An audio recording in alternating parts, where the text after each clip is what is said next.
Yep, battery is good.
Which one?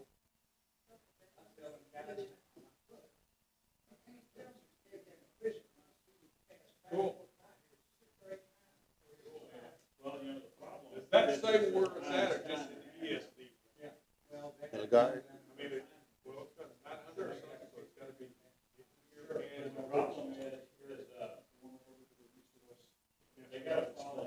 Okay. Good. They don't want to. They gave me.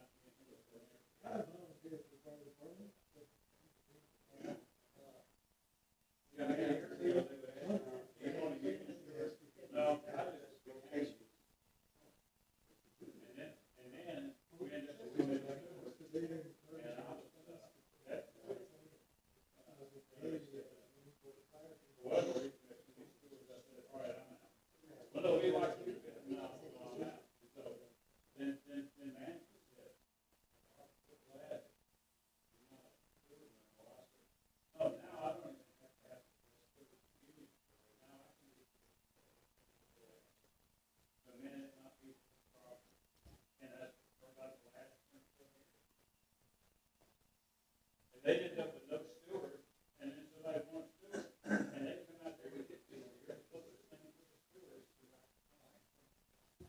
Well, I would come in there, I was still right there. Every now and then,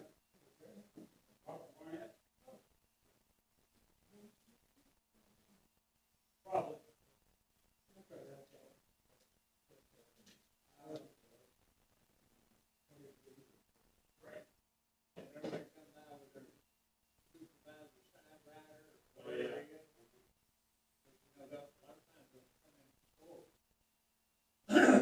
Do you know,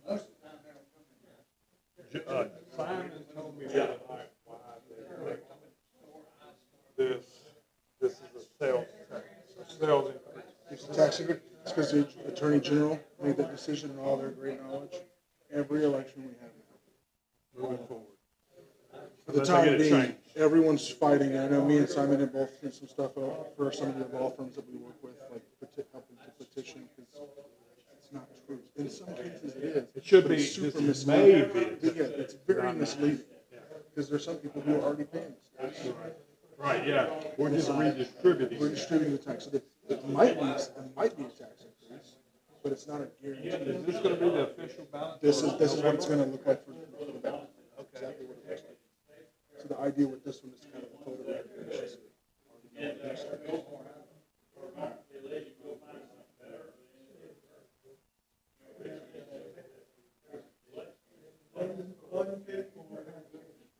Okay, so what my intention is to kind of start off just like we did, I did over there when you and Simon participated, introduce everybody, that sort of thing.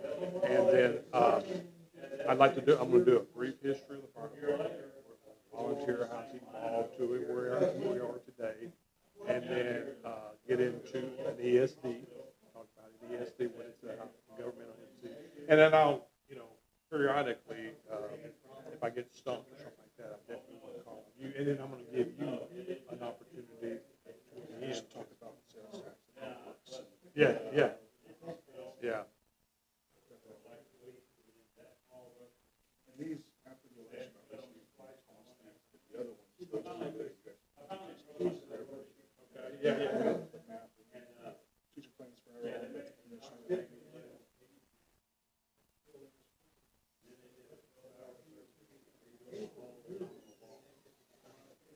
That was the end of it. But, we're still.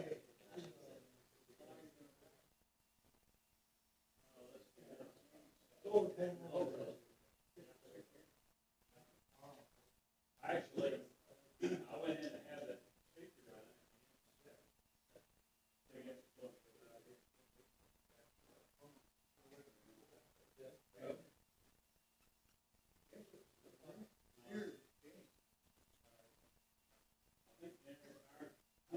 Almost all of it. You know, the law.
Where do you live at?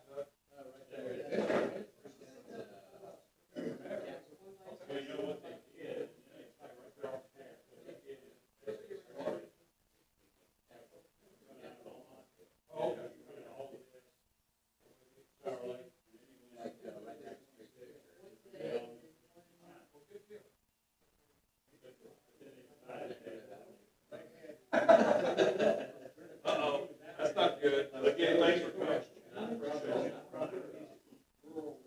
Gotta get some water or anything, man? You good?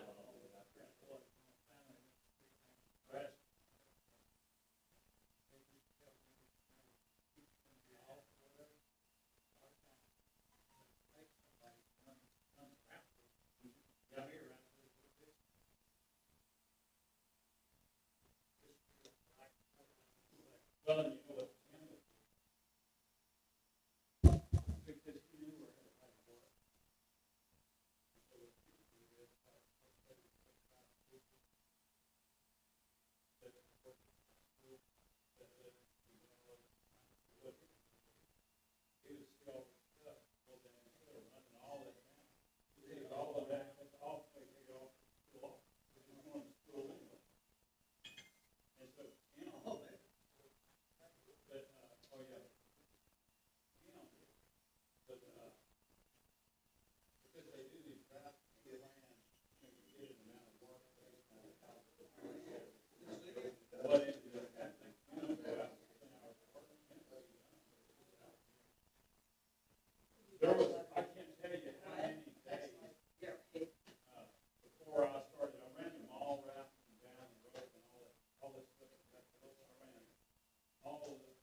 he had one of those little trucks, and he had like 16-foot lumber hanging out in the back, almost scraping the road.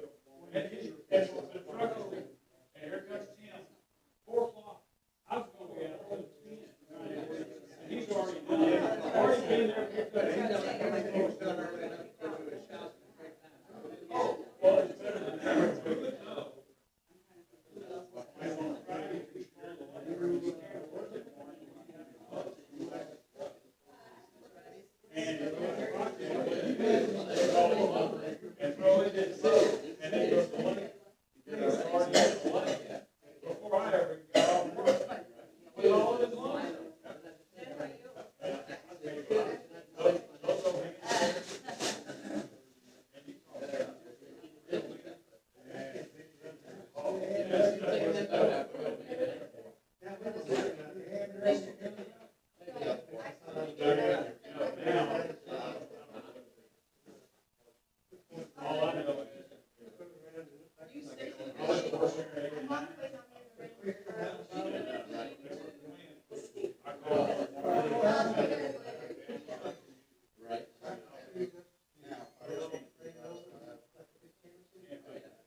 All right, guys, if you don't mind, it's beyond 6 o'clock. We'll get started. Let's talk. Okay, very good. So, first of all, I see some folks have already heard this spiel, but we're going to go over it again, so that's okay. It's very important. It's very important in this community that we're going to talk about tonight, and hopefully you'll share it with your neighbor, that sort of thing, and communicate this out. So I would like to, before we get started, I think it's very important and what's going on in our nation and what's going on in our communities. I'd like to start off with a prayer. Okay, I'd like to open this meeting up with prayer. So let's pray. Father God, we just thank you tonight, Lord. We just thank you for another day, Lord. We just ask that you look over this meeting, Lord. We ask that I bless that you look, that I bring the message to this communities so they can have the knowledge and make the decisions that's best for this community. And Lord, I just bless the firefighters who take the time to serve this community and the things they do. And I ask this in Jesus Christ's name. Amen. Thank you. Okay, so let's start with the introductions. Most of you know me. I'm Chris Gonzalez. I'm the fire chief here with Jefferson County ESD 1. I'd also like to recognize Robert Barnett. Robert is one of our board members for the fire department. Robert Green back there. Some of you know Robert.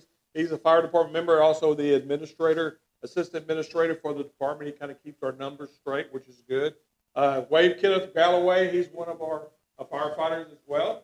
And then I've got Justin Wagner with me tonight. Justin is with Touchstone Industries or Touchstone. Okay, Touchstone. We have, partnered with those guys. They're a group that goes out and helps fire departments do what we're doing tonight. Help us market it, communicate the information out, that sort of thing. They make these these posters here for us. And so Justin's going to speak a little bit later. And they don't just they have done numbers of both in Jefferson County, Orange County, probably Houston County, on and on and on. So you'll hear more from him tonight. So, but what I want to start with is just a brief history of the fire department. Okay, where we were, how it started, and where we're at tonight.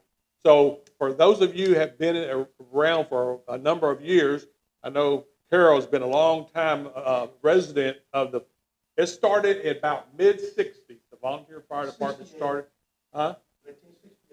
68, okay, close enough. About mid-60s, the volunteer fire department, Bevel Oaks was established out here, and the men and women had a need for a fire and EMS, and they did a great job, and that rocked along for a number of years, the volunteer fire department. And I'm always laughing at, you know, back in the days when the fire department first started, we got our money. I say we because I was part of it the last bit. I've been here 33 years. This actually used to be our fire station. For those of you that didn't know, this used to be our fire station. And we would have to go around and we would, you know, barbecue dinners, door knock. I call them door knocking campaigns to get money to be able to put fuel in the trucks and to buy insurance and so on and so forth. And it wasn't unusual to see a firefighter that had a jacket, a black jacket that had Texaco written on the back of it, and orange pants from, say, from Chevron, and then a helmet from DuPont. We begged, borrowed, and stole equipment to be able to, you know, conduct business in the fire department. But as we rocked along, we came in about 1991. The fire department went to what is called an ESD, Emergency Service District. And what that is, if you live here, you live in Jefferson County Emergency Service District number 1. And what that is that's a district that was voted in by the voters back in 91 to take property tax, money from property tax, a percentage, to be able to fund medical and fire departments like ours. And in Jefferson County, there's actually 5 fire departments, or ESDs. There's ESD 1, because we're the best. ESD number 2, which is actually over there, and I'm going to pronounce this wrong, Boa Gardens area, over there around the airport. They got a small district over there. They don't actually have a fire department. They actually pay money to Leland Fire Department, and they cover their area. ESD number 3 is China Known, and they were volunteer fire department. They are now at ESD. And by the way, these guys went for our sales tax last year and won. And so they're over there at ESD 3, China Known. ESD 4, which is LaBelle off of Highway 365, they were a volunteer fire department. They are now Jefferson County ESD 4. And then lastly, ESD 5, which is just became an ESD here this past year, which is the Hampshire Fire Department. And they too are actually going through this same deal we're going through right now with us. So that's a kind of a history of the ESD. Oh, let me back up to say too that this ESD is actually a taxing entity. It's a governmental entity. It's based on from the if I'm saying this right, Justin, help me out. It's a governmental entity by the state of Texas, and we actually have a governing board. That's like with Robert Barnett. He's a commissioner on our board. These guys are appointed by, yeah, he makes big bucks. They are appointed by our Jefferson County Judge Brannick and his group. They're appointed, and they serve 2-year terms, and we've got a number, I think they're up here. John Johnson, who lives out here in Bevel Oaks, he's the president. Corey Simmons lives in Bevel Oaks. Mark Zambadino, he was supposed to make it, couldn't make it. He lives out there on Frio. Robert, as I mentioned, lives on Frio. Thank you. And then Wade Witt lives out on Rain. So you see the commissioners are within our district. They're not in Austin. They're not somewhere else. They're here. They're residents, community, and they make decisions for this fire department. They do the budgeting, or we do the budgeting. We present it to them, and then they help us, guide us through. So it is definitely a governmental entity, and it works really well. We're really blessed to have these guys here because they don't micromanage the fire department, but they manage us well. We do a very good job with what we have, with the money coming in. Let me talk about, let's talk about the emergency service district, how the fire department, if you didn't call 911 at all, let me tell you how the fire department helps the residents out here. We don't have any insurance guys here, do we? Insurance guys? No, I want to make sure. Okay, so whether you call 911 or not, the fire department is a group comes in here. Anybody heard of personal property classification, PPC? Okay, what that is that there's an organization that comes in. It's called Insurance Standard Organization. They come in and they grade all the fire departments. They grade Dallas, Houston, Beaumont, all these other, including the volunteer fire departments. And they come in with a list, and they say, okay, I want to see your mobile equipment. And we show them our mobile equipment. They want to say, how old is that mobile equipment? We get it. Because they give us credit for anything within 20 years. And they say, okay, we got an engine. How much is that engine pump? How much water does it carry? How much hose is on it? And they give us a grade. And then they go to the next engine, and they do that. Then they look at how many people do you have? What kind of training do they have? And they give us a mark. And then they look at water systems. How much water flows through your hydrants? How much your static pressure? What's your flow pressure? And they give us a grade. And then lastly, they check out how is our dispatch? How is our emergency 911 call dispatch? I want to go see your 911 system. So they go down and they look at our dispatch system. And they give us a grade. And all of that equates to a grade between 1 and 10.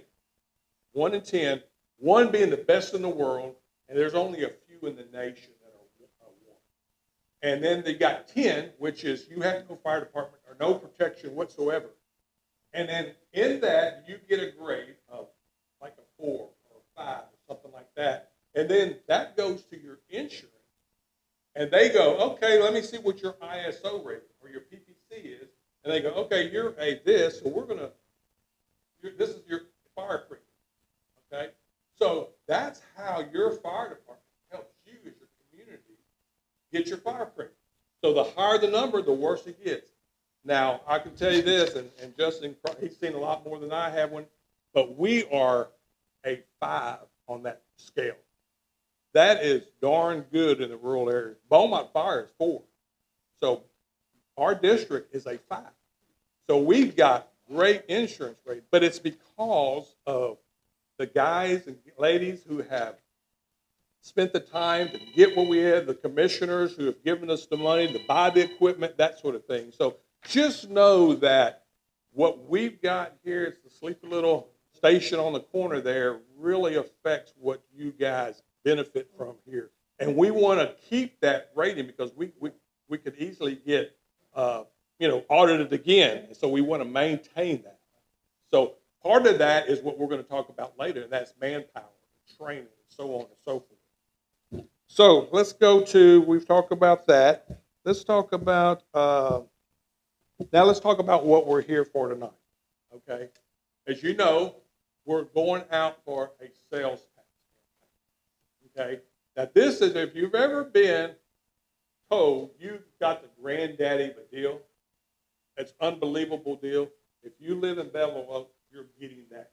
You're going to get that in November, I'm hoping, okay? And this is what I'm going to tell you, because I know sales tax scares you off, right? People don't want to, I live here too.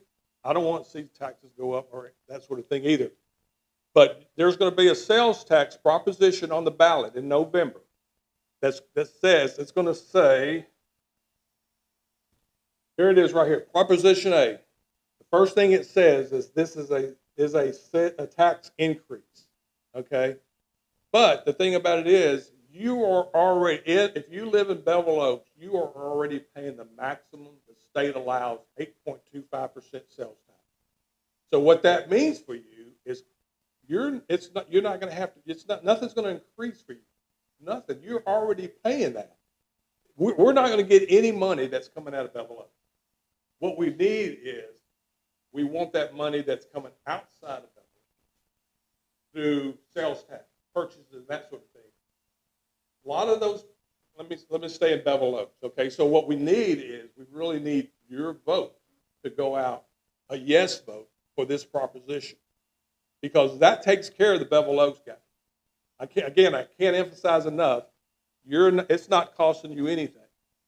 Go ahead, Justin. Yeah, please do so. Let me hop in here just to kind of give a little bit more background of kind of how sales tax works in the state of Texas, a little bit more about what the department is looking at going for. So, like Chief said, my name is Justin Wagner. I work with Touchstone District Services, and we're kind of trying to help ESD1, just like we've done.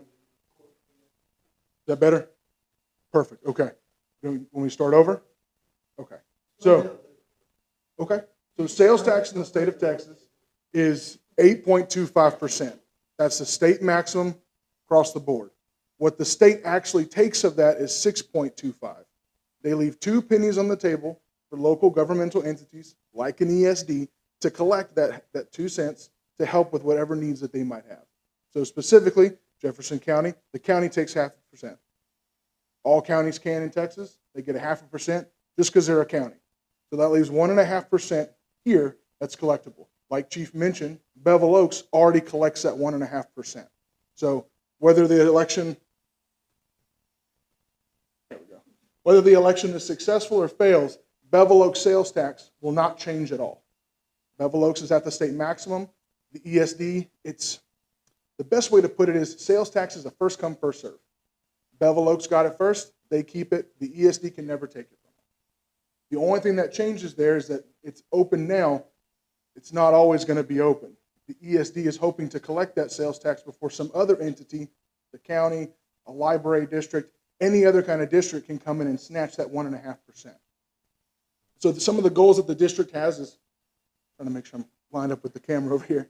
Some of the goals the district has is hiring additional personnel. Okay. Chief can talk way more about this than I can. However, volunteerism is taking a drastic drop in the last 5 years specifically, 20 years overall. It's gone down a lot. What it used to be where we would have where my grandfather, my father, myself, volunteer firefighters, there was a sense of honor in it. There was a sense of pride that your grandfather did it. You're in the same firehouse that he was in. And the tradition kind of continues. We've lost that. People don't have the time. It's a fast-paced world where no one wants to give up their time anymore to do something that they're not getting paid to do. They'd much rather be at home, a second job. Every career firefighter will tell you, good firefighters got at least 2 to 3 jobs. And that's just kind of how it is. The other piece here is acquiring land in order to build another firehouse. Right now, the only firehouse is the one right here in Bevel Oaks.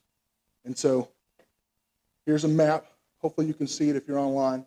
Here's Bevel Oaks, and if I'm pointing right here on this corner is the fire station. That one fire station covers everything in red. So response times down here are a lot different than response times obviously within Bevel Oaks. The goal would be to acquire land somewhere kind of in the middle of the district to kind of equal out that response time across the board and kind of regulate that response model. The other pieces Chief mentioned, you have ISO ratings. ISO comes in 10 years, correct me if I'm wrong, 10 years? 10 years minimum. You can ask for them to come in sooner, but at least every 10 years, ISO comes in and they do that grading test. Every year, that equipment that you bought 10 years ago gets older. So the idea is to be able to increase the amount of staff, increase an additional station, as well as equipment for that ISO rating and for the firefighters to use. Were any of y'all at the open National Night Out a couple nights ago? Did y'all see I hope you were there. Did y'all see the chairlift? Awesome piece of equipment. I've been a medic for 10 years. That was one of the first things that ever saved my back. It's an awesome piece of equipment. Y'all got it how long ago? A year ago. That piece of equipment is standard almost everywhere else. And those are the ways that the ESD is currently utilizing the funds to the best of their ability to get that equipment. However, additional revenue would just change the process. No longer would it be specifically all property taxes. Right now, the ESD is only provided funds by property tax. This would change that.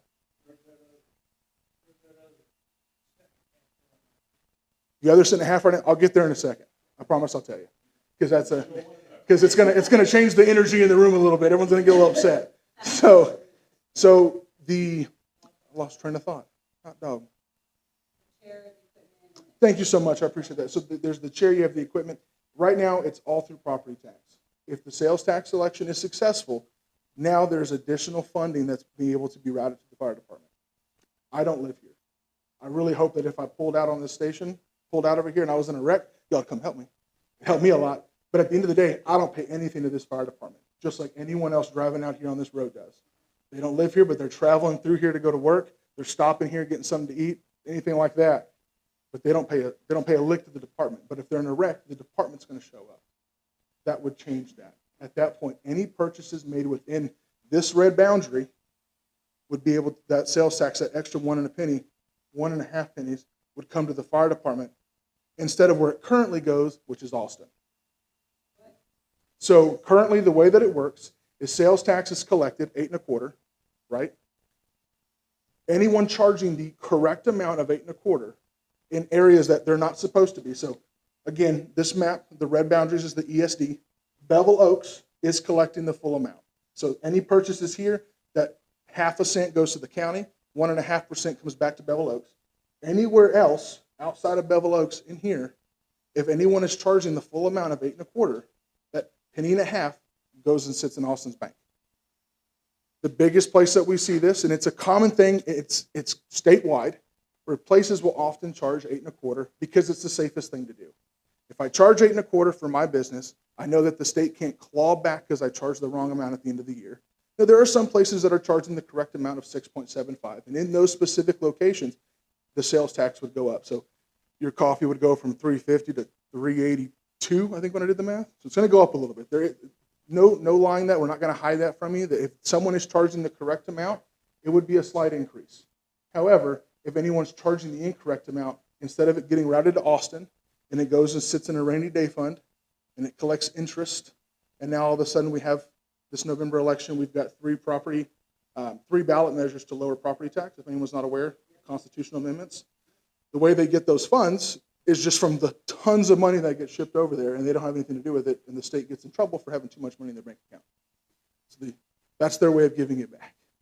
However, instead of it sitting over there and just doing nothing until the state decides what they want to do with it, it comes back, it's earmarked for the ESD, and you're able to provide that for the firefighters in the department. So anything that is being spent incorrectly would be appropriated back here. Yes, sir. Anything that is, again, like Bevel Oaks, it stays here. Again, we're not taking anything from Bevel Oaks. Nothing will change from Bevel Oaks. Yes.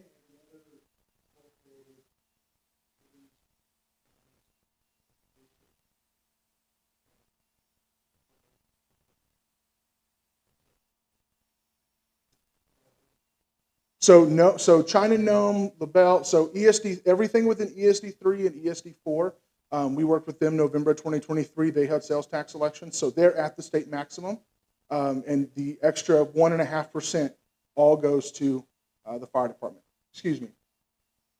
ESD 4 it does down there in Fable. ESD 3, China also has sales tax, similar to how Bevel Oaks does. So China gets their piece. Everything outside of China comes back to the department. Did that answer your question? So those are kind of the big kicker pieces here. Is the district is going out for this. Early voting starts on the 20th. I've got some boards over here. You guys are more than welcome to come walk over here. But these are all the early voting locations. We've got all the election day locations and times. On the 20th, you're going to see this ballot measure right here. This is what it's going to look like. It's going to ask you to vote for or against ESD. I can read it verbatim here. This is a sales tax increase. Now, let me also add here before I continue reading. This is a tax increase piece. It's something new that all governmental entities doing any kind of debt service or any kind of taxing anything have to put this on their ballot. This is something that just started this election cycle. Everyone has to do it. You can see just below here, like Chief mentioned, Jefferson ESD 5 is also going after sales tax. We kind of faded out on the bottom, but you can see theirs down here. You can also see theirs says this is a tax increase. This is something that the Attorney General made the decision of not too long ago. I want to say it was in July. They made this decision that everything regarding that kind of stuff has to have this is a tax increase on it. So, like I said, as the preface, anyone being charged the incorrect amount in the full 8.25%, you're not going to see a tax increase because it's already being charged and it's going to reroute that money from Austin back here. Everyone here, I believe, lives in Bevel Oaks. It's not going to be a tax increase simply because you live in Bevel Oaks and Bevel Oaks already charges the full amount. The adoption of a local sales and use tax in Jefferson County Emergency Services District Number 1 at a rate not to exceed 1.5% in any location in the district.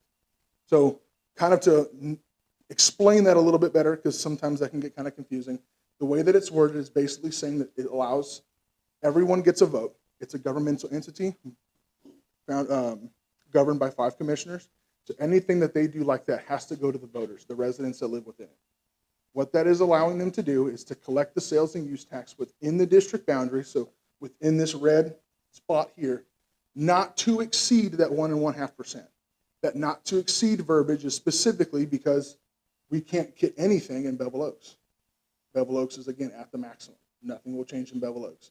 If we just said, if the ballot measure just specifically read that this is a sales and use tax to collect 1.5%, it wouldn't work because we can't collect in Bevel Oaks. So this is for the entire city of Bevel Oaks will get a vote on this, and then as well as everyone else within this red boundary line.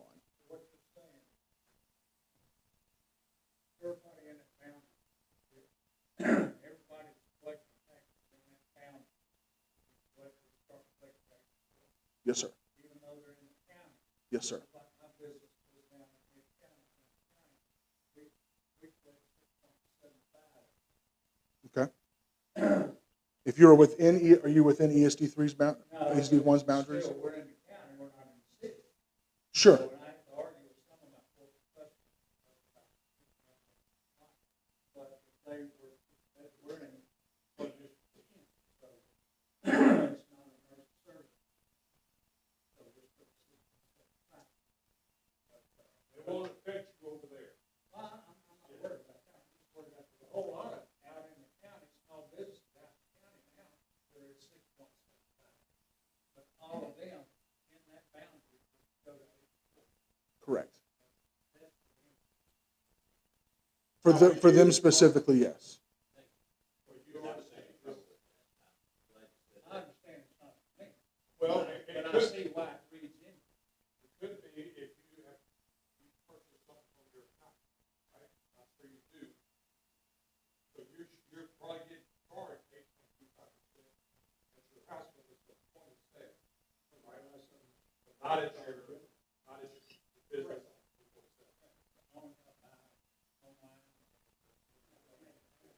Well, the other problem is because you have the 77713 zip, which is also the zip code goes into West Oklahoma, so we just get lumped in.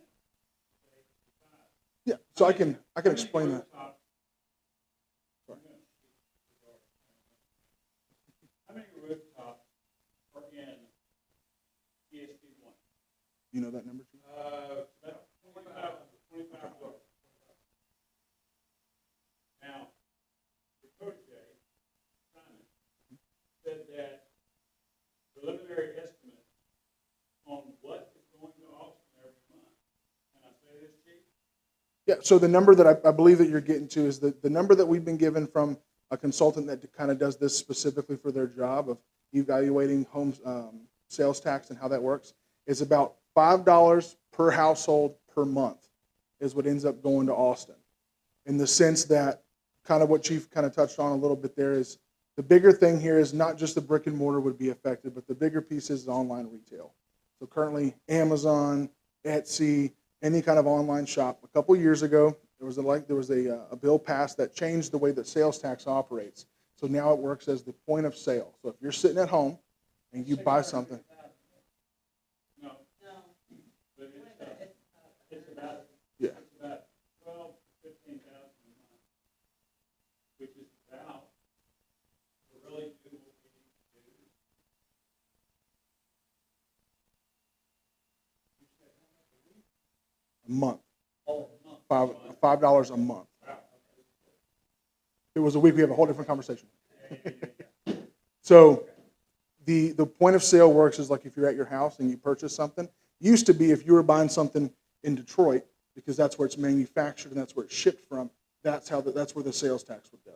Now it's the point of sale. Your home, your business, something along those lines is where the sales tax comes back to. The tricky piece of that, again, like I mentioned a little bit ago, it's a lot easier to collect the maximum because then at the end of the year, you don't have to worry about somebody, the state or the government coming in and trying to claw back the taxes that you didn't have paid into you, right? It's the same kind of idea. Do any of y'all know the 4-digit after your 5-digit zip code? You're the first person I've ever met that said yes. I just want to put that out there. I've never, and no one has ever said that. I'm going to take note of that. Use that last 4 for some notes somewhere. There you go. There you go. So now we know. So the bigger piece of that is that most people don't. And what happens is when you go on Amazon or anything like that and you put your zip code in, it's going to lump you in. Typically, Amazon's got a little bit better, but for the most part, it's going to lump you into whatever the largest, so specifically Beaumont, it's going to tax you at that rate. If you put that last four in, that last four after that, your zip code dash those last four, it geocodes specifically to your house, and then Amazon, Walmart, anybody's able to specifically see. Say it again? In total, yes, sir. If otherwise, it goes back to based on what the first five are, and that's where, again, it's a lot easier to do the full amount, and you don't have to worry about a clawback because no one's going to come say, hey, you gave us too much, give this back to your customers. It doesn't work like that. It just goes sits in the office and piggyback. How they organize their mail to. Hmm? I didn't know it was the side of the street.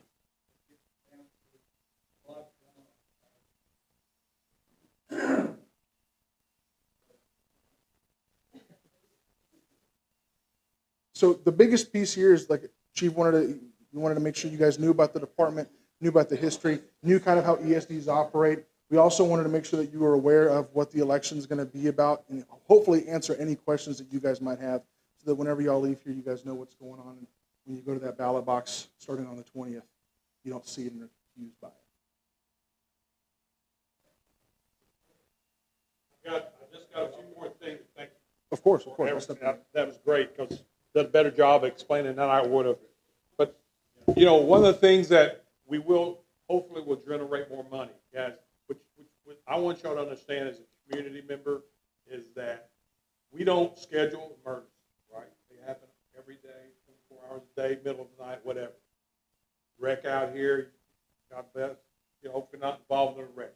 But time is critical in an emergency. Time is critical from the time the emergency starts. Now, the time you get to the hospital. And we've got to have somebody out of the station getting that engine on scene. A fire, I'm going to go to a fire, will double every 2 minutes inside. So if it starts here, in 2 minutes it's this, 2 minutes it gets bigger and bigger.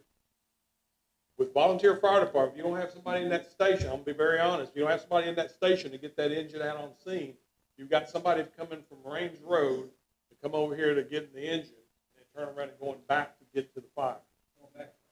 And going back to Range Road, right? So I can't tell you how important it is to get somebody on scene, either medical and or extricating somebody out of a vehicle or whatever. That's so important. And I'm going to give you a couple of great stories. Just recently it happened. It was on I think a Friday or Saturday night, whatever. 3 o'clock in the morning, we had a fire alarm out on Tram Road, out at Trailer Park, out on Tram Road. I heard the call come in. I sleep with the radio like most of the volunteers do. Tone goes out, wakes me up, fire alarm. Scares the heck out of me. Middle of the night, fire alarm, that's scary. I know people are home, they're sleeping. And I got up, and I headed to my closet. Before I got to my closet, which was not far away, I heard engine 14's en route. We had a guy staying the night, Friday night. And I went, wow. I mean, before I probably went 10, 15 steps, I hear this guy going, who was sleeping. He must have been sleeping in his clothes, I guess, because I'm telling you, he says, engine 14's en route. I went, wow. So I got dressed, and usually where I'm at, I can usually beat anybody in the district. Before I came down Range Road and hit Northwest Forest, I heard him say, engine 14's on scene. That's incredible. That's what we want. Yeah, it wasn't that guy. But that's incredible. That's what we want from a fire department's perspective. That's what we want. We want quick service on scene. And I'm going to tell you, probably the pinnacle of my career was we got a call. It was about close to midnight, several years ago now. We got a letter in our station that talks about it. But we got a call, and it was respiratory. And so I got up, I took off, and it was on Carroll Lane. And when I got there was a frantic mom running up and down in the front yard, just panicking, and found out what's going on. She says, my daughter's having an asthma. Okay, we got it. We get up there. We were on scene pretty quick, really quick. Get up there, and this young lady, she's 21-ish at the time, no heart, not breathing. It went from an asthma to, so we thought. So we start doing CPR on her. We hook up a monitor on her, defibrillator and all that. She's flat. Of course, we do our thing. We're CPR, we're breathing for her. We hook up the machine, the defibrillator, and we shock her, right? And got a little rhythm back. We do CPR again. We shock her again, and she comes back. The heart rate comes back. And so the next, I get emotional. We went to talk the next day. Hospital. Mom, she's in ICU. Mom's been up all night. Don't know if she's going to make it or not. And we talked to her, told her, this is what happened. You need to go in there and tell the doctors that we were on scene, and we got her back very quickly. Today, she's walking and talking. That's why we have to have quick service. That's what firefighters do. So I hope that Justin did a fantastic job explaining to this. And again, guys, it's just remember, please, please, please, go out and tell your neighbors, talk to your neighbors. I was hoping we'd get more folks in here to communicate this stuff out. But what I don't want them to do is I want this to scare them on an election day. They've got to understand it's not going to affect them, especially in double O. And even if outside, if you're paying. You're already paying it. It's not coming back. That's right. All we're doing, I like to say, we're reallocating that money. Let's take it back from Austin and let's bring it here where it's needed. Yeah. And we just want to be able to afford, because right now we're staffing some guys, but we're using reserve money. That's money that's left over from property tax we didn't spend. So every year we go, okay, we got a little bit more, so we can add. So right now what we're doing, we have availability to staff Monday through 7 days a week, 7:30 in the morning till 5:30 in the afternoon. The day they cover that because we thought, well, the volunteers are gone out to work. There's no one here on the daytime to cover. So we started staffing. Then we started realizing there's Friday night need on Friday night and stuff like because of volunteers. We go out. We go to go places, right? So there's no one there, so we have to staff somebody there. What my biggest fear is to always have a full arrest, cardiac arrest, and our fire, and nobody goes. No one's there to answer the radio. And our volunteer group is diminished. So we're going to have to start paying. That's the honest goodness. We're going to start paying for services that we expect to have. So I think that's all I've got. This is a answer question, please. You got something? On staff, on paper now. That's on paper. And What's the hour? I mean, you can have active volunteers, not on paper. on paper, only about 5. Well, when a volunteer's life is, you carry a radio. But it's really kind of what everybody wants. Yeah. And like when we go to bed at night, I have my radio, my phone, and all that. It goes off. If a call comes at 2 o'clock in the morning, we get toned out. We get alert. We jump in our cars and we go to wherever, medicals or whatever. And they are all hours of the day and night. And a lot of folks go, look, I don't have time. I'm too busy. I'm not going to get up at 2 o'clock in the morning and go to work. So it takes certain people to do what we do. And nobody wants to put gear on and go into a burning house. We have got to pay guys that are seasoned, trained to be able to do that kind of stuff. So that's for us, including me. I live out on Range Road. When I retire and I'm gone, I want this thing to be rocking and rolling. Well, one job, one time. Anything else, Justin? Any questions, please? Anthony, Robert, any of these guys here? You got to know, Chief, I live on 2. I'm the only one that loves volunteer fire. Keep saying, I'm out of town. I always let know where I'm going. Yes, right in the rain. But someone else, and everybody else lives Northwest Forest, off the rain. I got to drive over place that bypass it. Yes, sir. I'm sorry, go ahead. Yes, sir.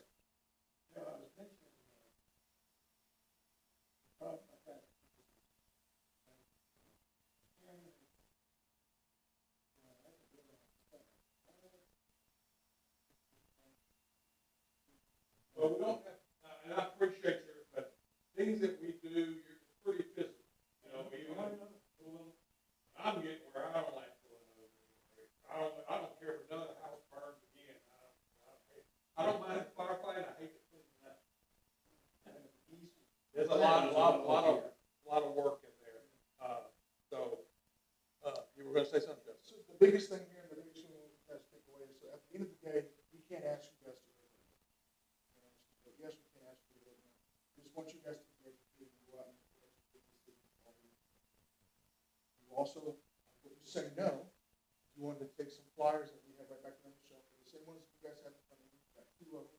One of them is kind of the history of the department, like you've already spoke about. That's the little kind of folder there. And then we have the one that talks about the election.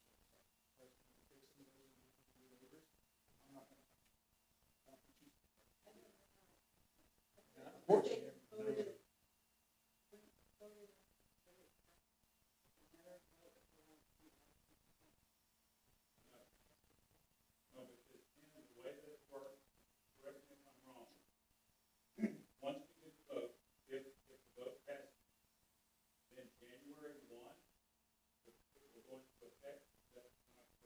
It goes into effect, yes, so the department won't actually start seeing any money for about 6 months.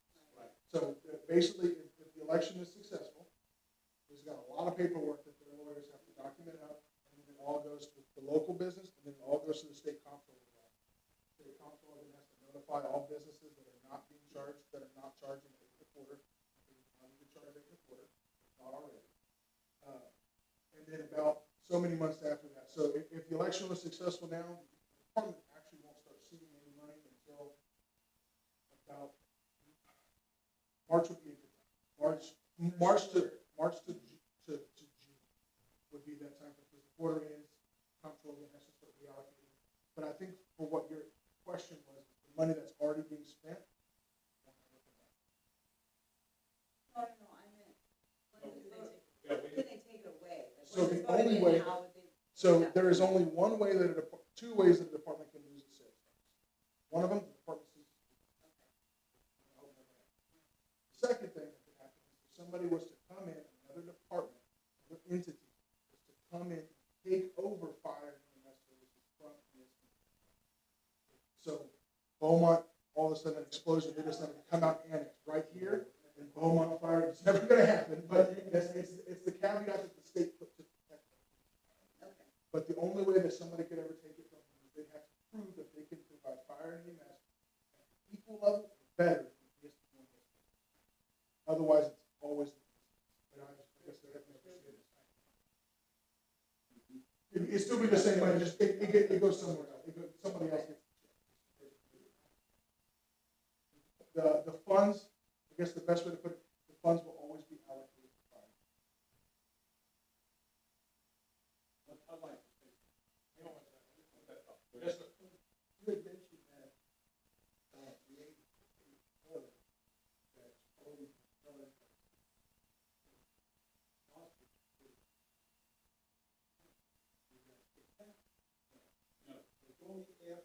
Only after the vote is successful. If the vote is unsuccessful, the money will continue to go sit in office.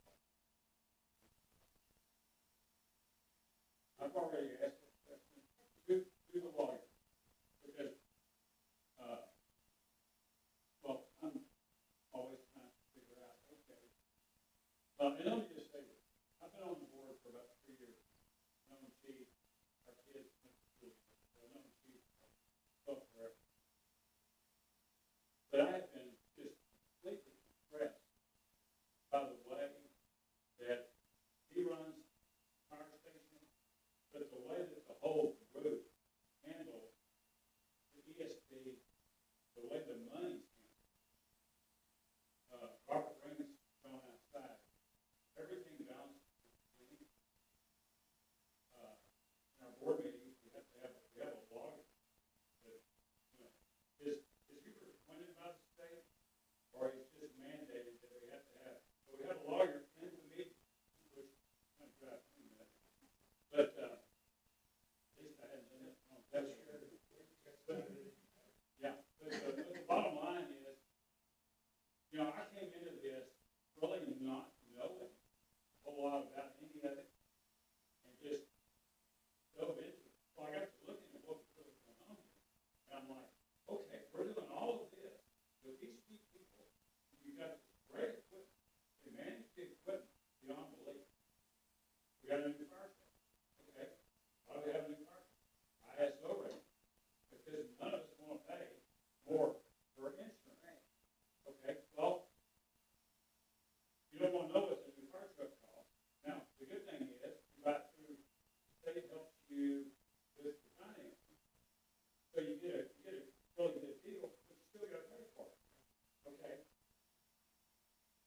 And then this started happening.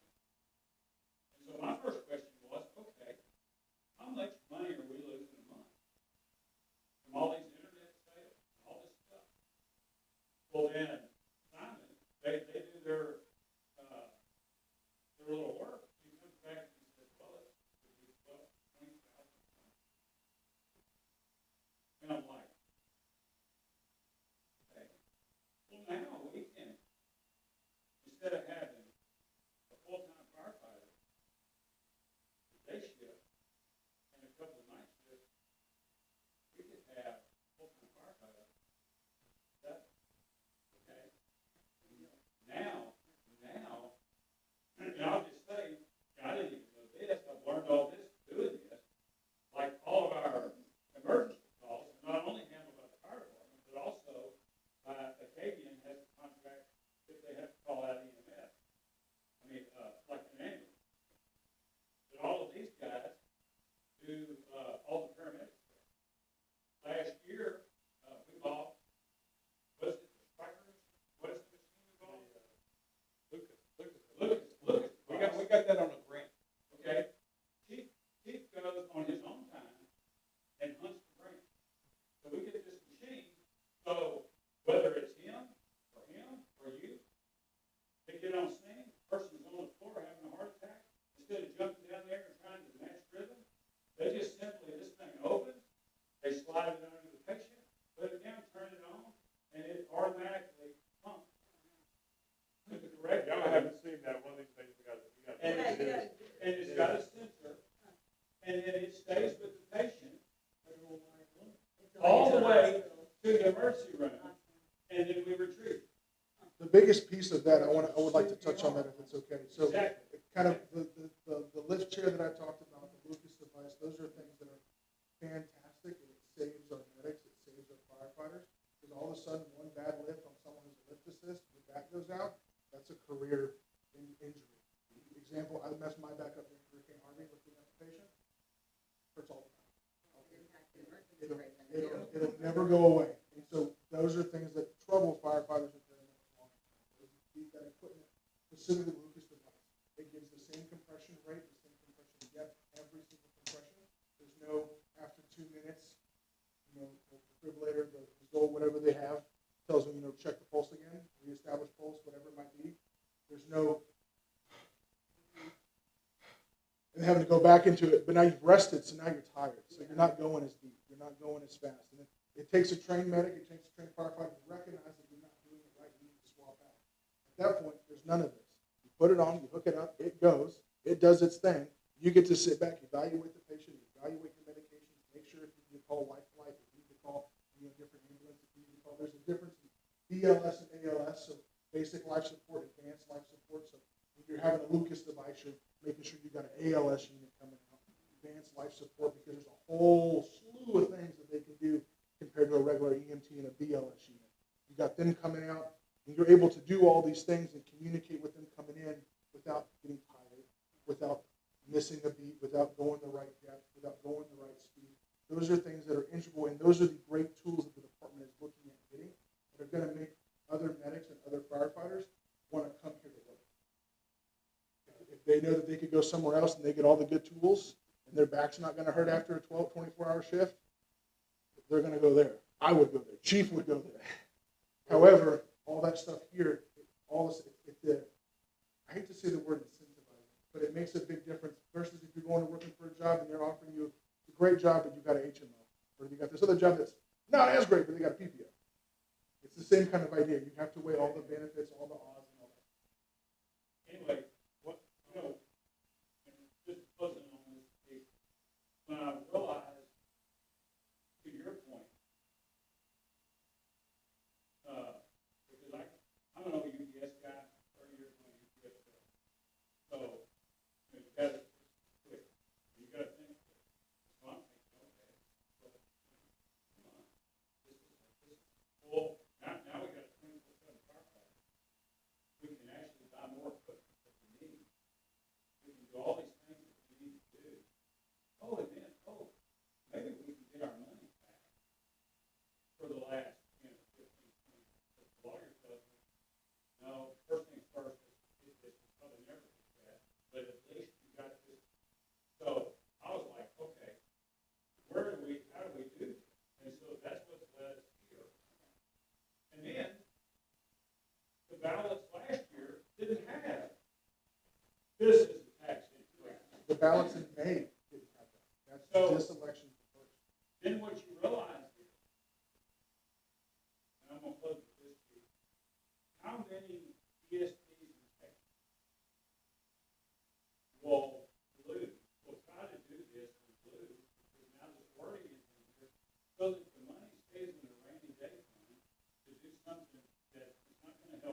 Pay for it now or pay for it later.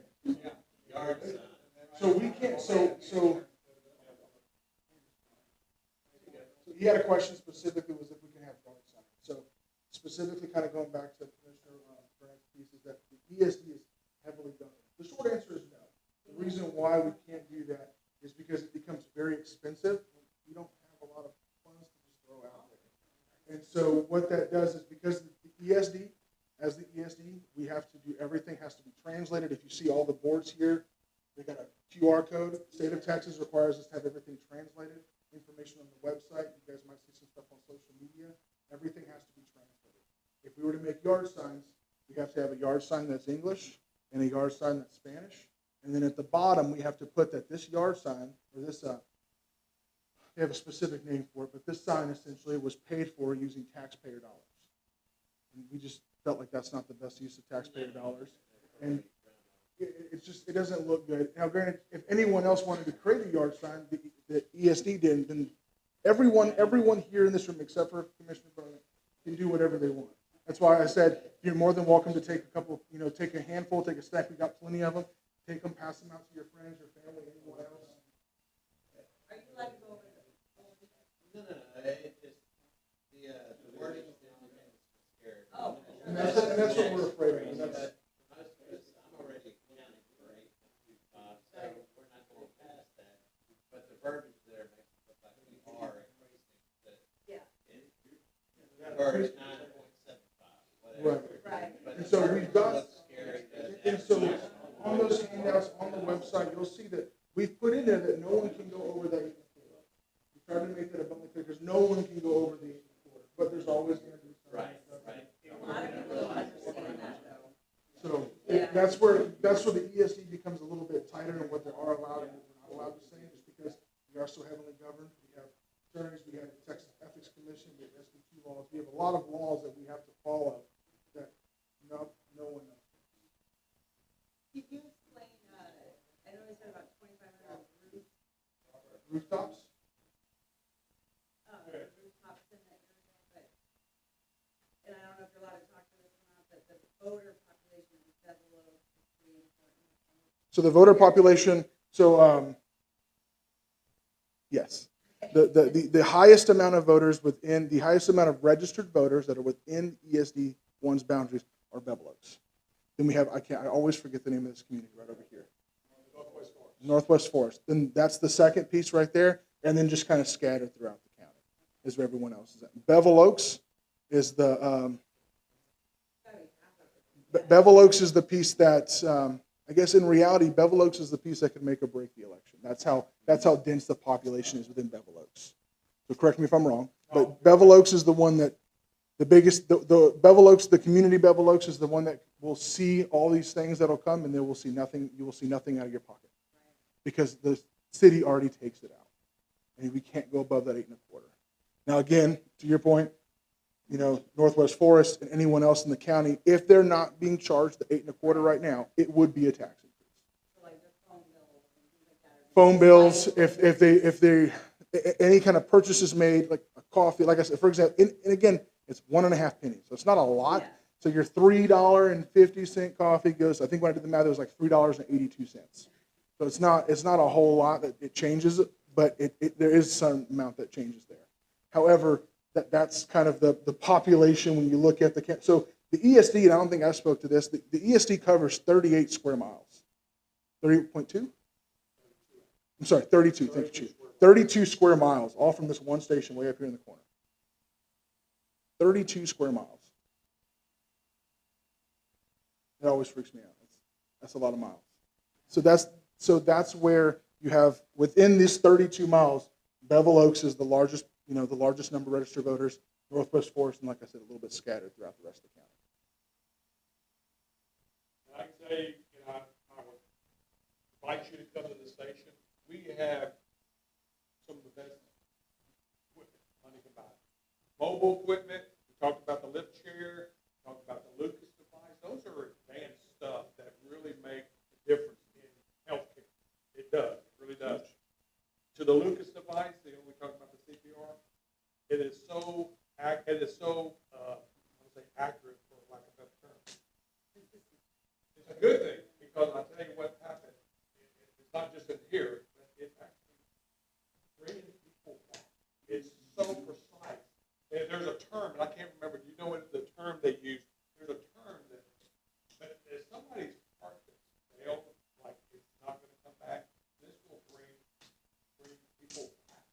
example from. And to the, and on the way to the hospital, these people will come back and they'll fight for the Yes. pound it on their chest. Yeah. And then I'm not that, but they'll turn it off. Go out. And they'll turn it back on. It starts, and they get them all the way to the hospital. That happens. So I could speak personal experience. I've had that happen. We had a Lucas device. We had a festival. An older patient fell out.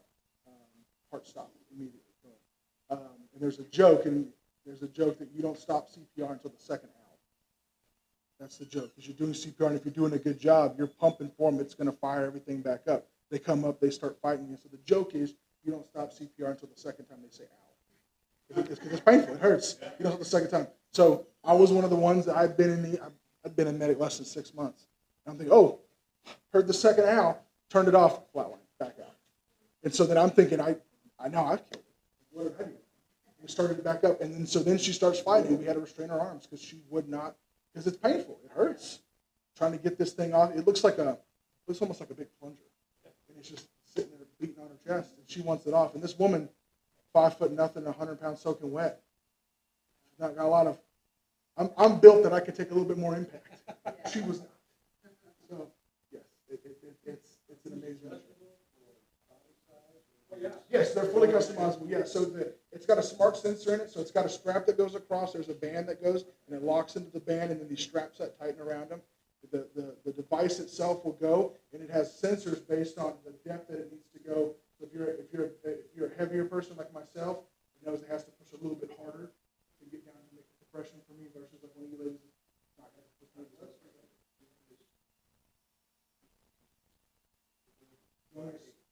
Youngest person. To my knowledge, there's not an age, it's a size. It's based on the size of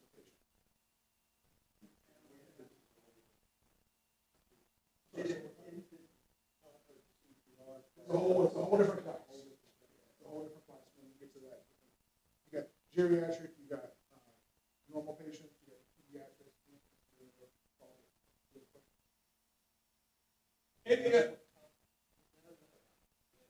Oh, okay. I thought it was like Any other questions before we call this a night? you guys are more than welcome to come up here, check out the boards. This is, like I said, these are the voting locations. This is what it's going to look like on your ballot. Can we take pictures of those on our phone so we can send those? Of course. Via text? Of course. 100%. Yeah, so you can take a picture. So you're more than welcome to take a picture of it. But if you like, I've got an English and a Spanish translation here. If you take a picture of if I take the QR code and I scan the English version, assuming everyone here has a smartphone, and if I take it there, I have to unlock it. It'll take you to a link that's got all of the boards. So it's got everything that we've got here. The only one that we don't have out is the Welcome to the Open House. It's because so the QR code for the flyers is making sure you're registered to vote to go to the website to see more information. Yeah, but there's QR codes up here on the boards, and I can take. I have another one. Let me go get one. I'll bring it over here. Thank y'all. Thank you very much for coming. Appreciate it. I wish we had a room full, but yeah, we got another one of these in 2 weeks. I'm hoping that I think maybe. it's the last time we had other, we used to pick candidate, and so I think people were here for 2.5 hours last Friday. Friday when it's coming today. So hopefully the next, be the next one. Well, thank y'all. Double up, y'all are super good deal. And basically you're already at the max. Cool. Here's this one here. So over there. Just one of the boards that we sent put out. They get it signed. It's the same QR. And then we've got flyers up here. Like I said, the two different flyers that we have, one of them is specific to the election, one of them is just the history of the network.